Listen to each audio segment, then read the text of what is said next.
I'm Mark Berzonsky, your host for Mideast Realities. Edward Said is one of the most profound thinkers, writers, and commentators of our time. One of the most influential humanists of our generation is how he is introduced in just a few moments. He also happens to be Palestinian. Born in Jerusalem, Said's family fled to Cairo when the civil war between Jews and Arabs broke out in British Mandate Palestine after World War II. Then, as a boy, he came to the United States. Said is one of the best-known professors at Columbia University, where he holds a distinguished and endowed chair in English comparative literature.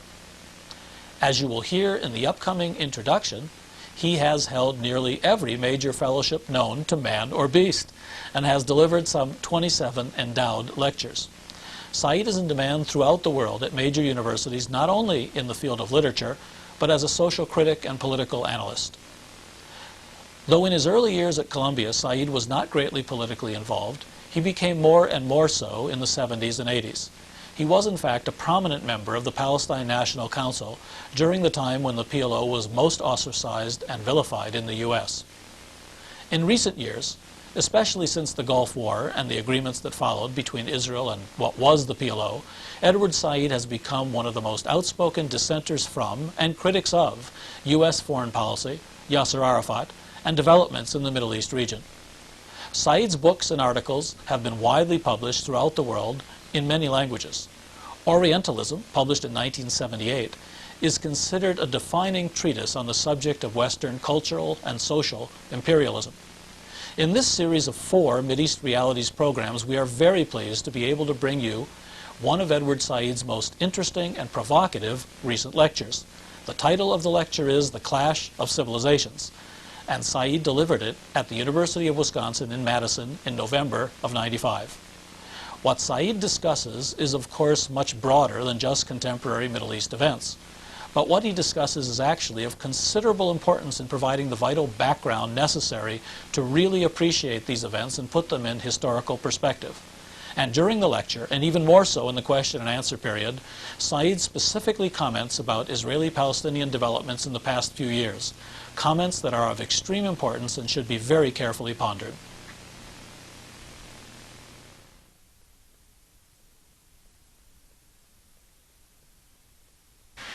It's quite easy to see how, for instance, the practice of Japan bashing in the West can be fueled by appeals to the menacing and sinister aspects of Japanese culture as employed by government spokespersons, or how the age-old appeal to the yellow peril might be mobilized for use in discussions in Washington or New York or London of ongoing problems with Korea, North and South Korea, or China. The opposite is true, but it is true, in the practice throughout Asia and Africa of Occidentalism, in other words, talking about the West as if it was one thing and one thing only, turning the West into a monolithic category that is supposed to express hostility to non-white, non-European, and non-Christian civilizations. Perhaps because he's more interested in policy prescription than he is either in history or the careful analysis of cultural formations, Huntington, in my opinion, is quite misleading in what he says and how he puts things. A great deal of his, and the reason one takes time with him at all, I mean, it's a 17-page document, but it's A, it's very influential, and B, he does represent a kind of important sector of opinion in this country, and I think in that respect he's symptomatic and therefore worth a good deal of attention. A great deal of his argument depends on, not on direct contact with and understanding and knowledge of the languages of, but rather second and third hand opinion that really scants the enormous advances in our concrete and theoretical understanding of how cultures work, how they change, how they are. Cultures are not simply, like, an inert object, but they're dynamic, constantly changing things. And we know now a great deal more about how they work and how they can be grasped and apprehended. A brief look at the people and opinions he quotes suggests that rather than scholarship or theory about cultures, his main sources are journalism and popular demagoguery. When you draw on tendentious publicists, scholars and journalists like Charles Krauthammer, who's cited as an authority on world civilization, or Bernard Lewis, who's cited it doesn't really matter what he's cited as an authority on. You already, in my opinion, prejudice the argument in favor of conflict and polemic rather than in favor of true understanding and the kind of cooperation between peoples that our planet needs.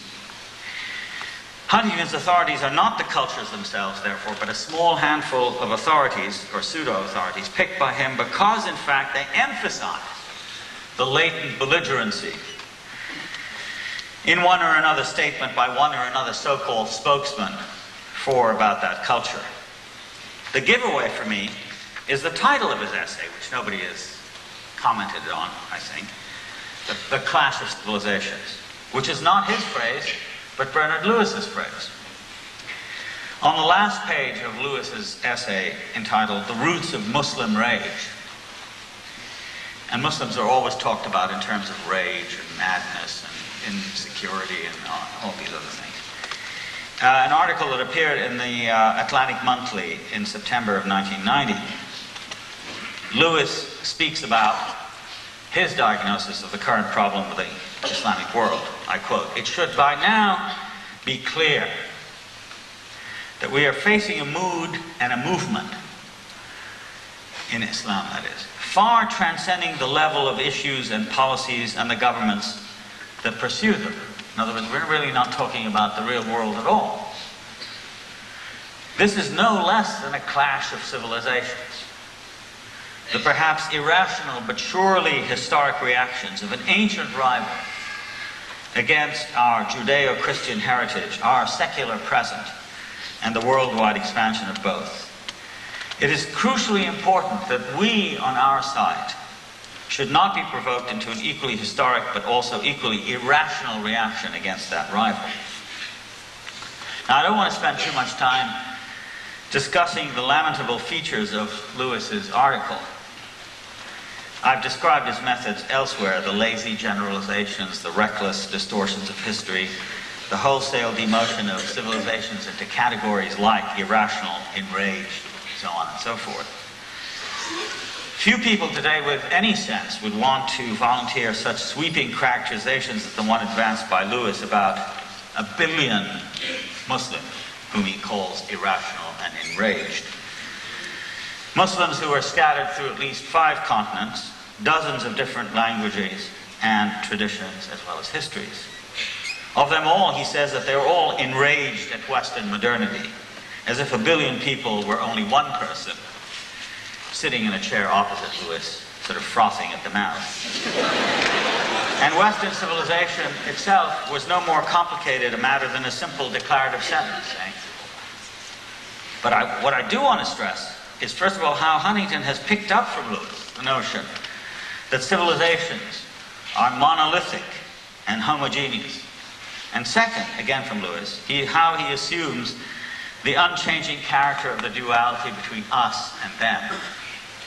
In other words, I think it's absolutely imperative to stress that, like Bernard Lewis, Huntington does not write neutral, descriptive, objective prose, but is himself a polemicist whose rhetoric not only depends heavily on prior arguments about a war of all against all, but in effect perpetuates the war. Far from being an arbiter between civilizations, therefore, such people as Huntington are partisans, advocates of one civilization over all the others.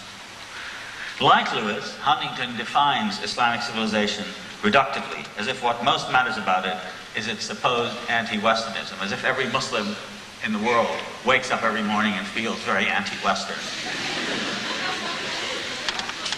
You can see how ridiculous this is, but this is language that is taken seriously. People puff on their pipes, they nod their heads, they get foundation grants, they write books. There's a...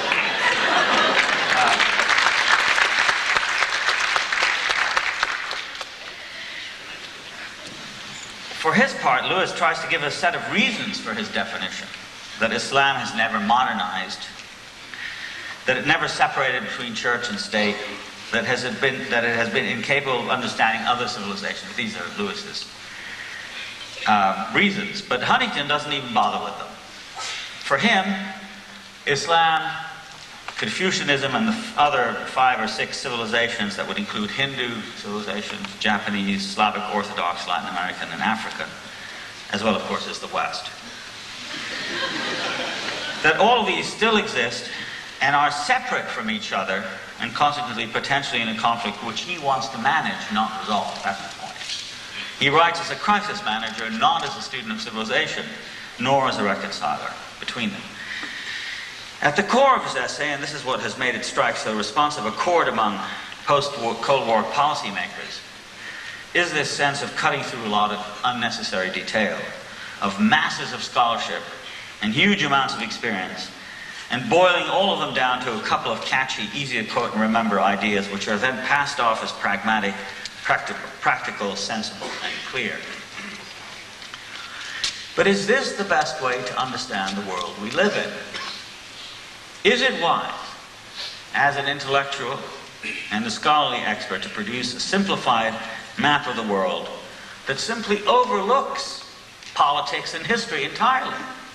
I mean, every member of a civilization is supposed to be intent only upon his civilization or her civilization, and doesn't think about, political parties, about struggles for power, about recent history, and all of that's irrelevant. The main thing is to fight the West, so Huntington used to say.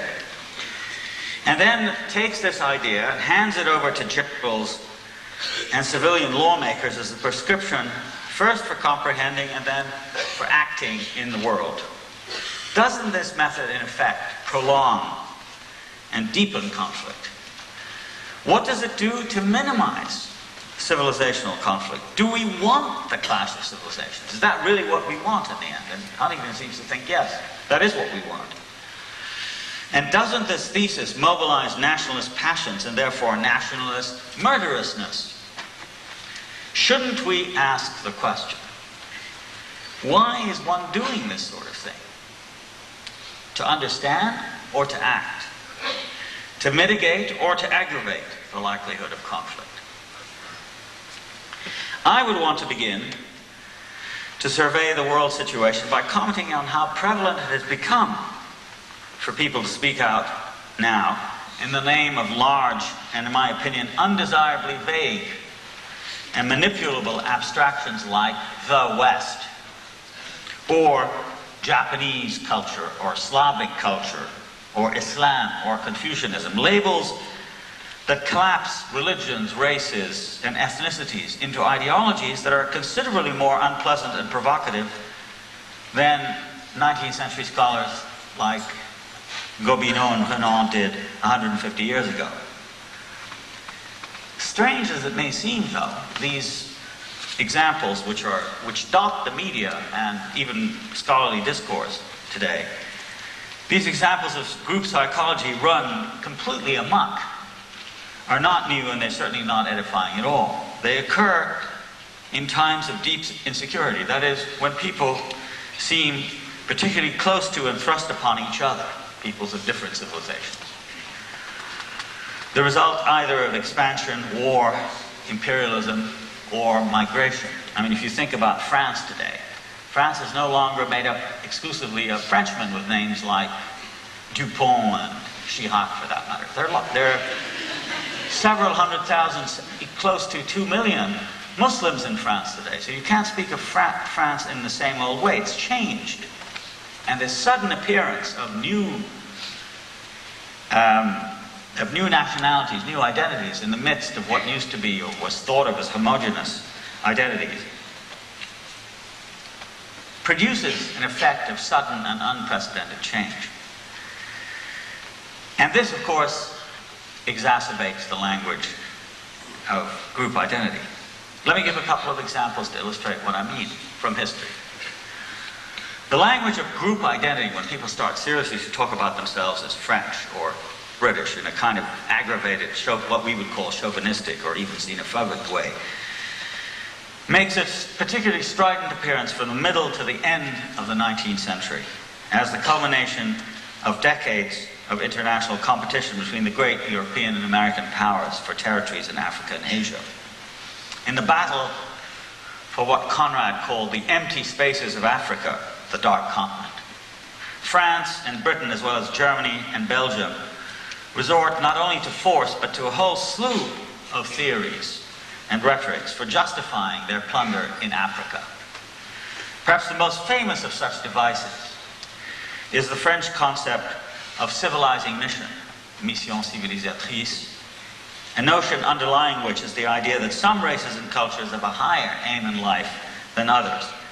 This gives the more powerful, the more developed, the more civilized, the right, therefore, to colonize others, not in the name of brute force or raw plunder, both of which are standard components of the exercise, of course. That's why they were there in the first place.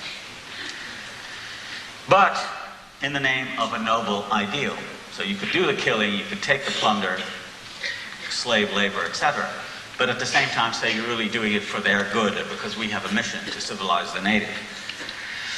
Conrad's most famous story, Heart of Darkness, is an ironic, even terrifying enactment of this thesis that, as his narrator Marlowe puts it, the conquest of the earth, which mostly means the taking it away from those who have who have a different complexion or slightly flatter noses than ourselves, is not a pretty thing when you look into it too much.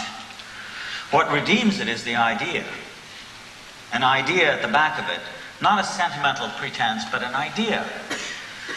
And an unselfish belief in the idea, something you can set up and bow down before and offer a sacrifice to.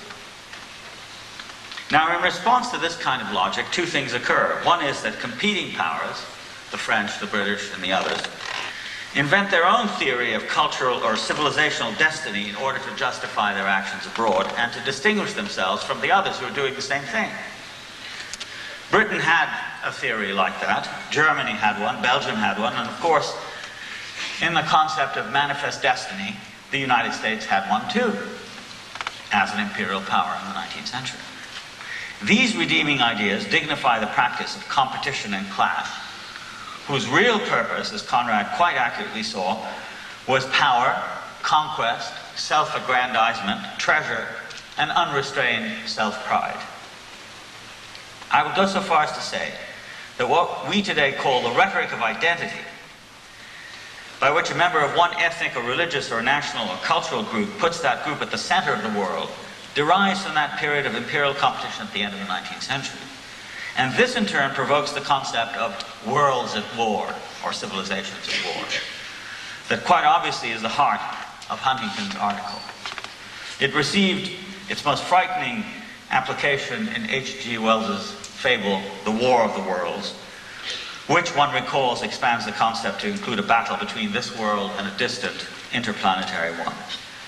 In the related fields of political economy, geography, anthropology, and historiography, the theory that each world is self-enclosed, has its own boundaries and special territories applied to the world map, to the structure of civilizations, to the notion that each race and each civilization has a special destiny, has a special psychology, has a special ethos.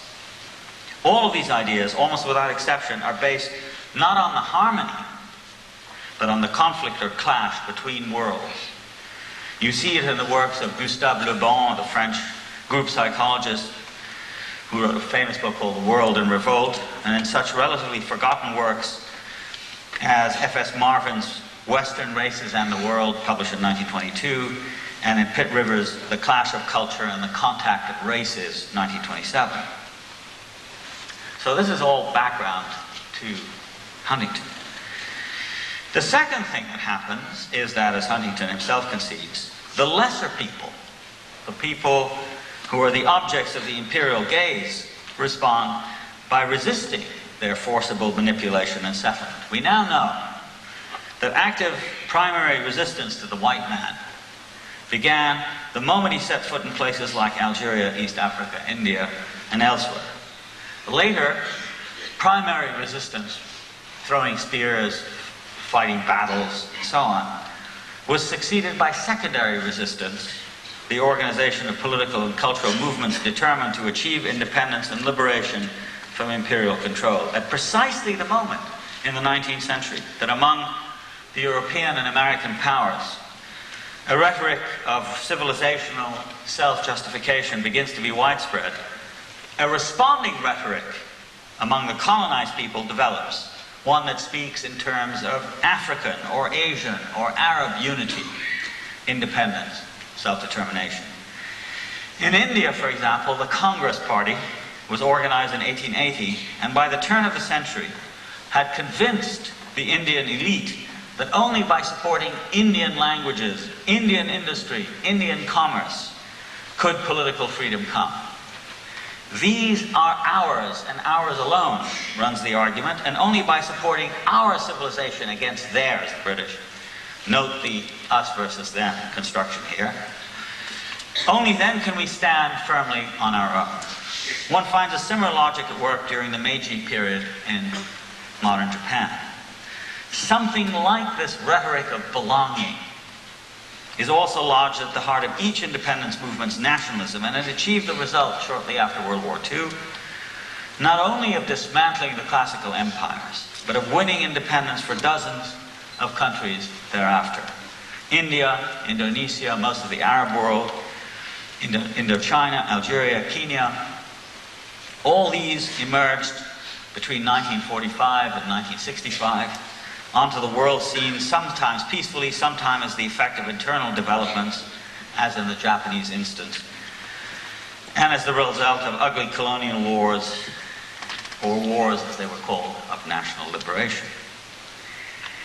Now, in both the colonial and post-colonial context, therefore, rhetorics of general cultural or civilizational identity went in two potential directions.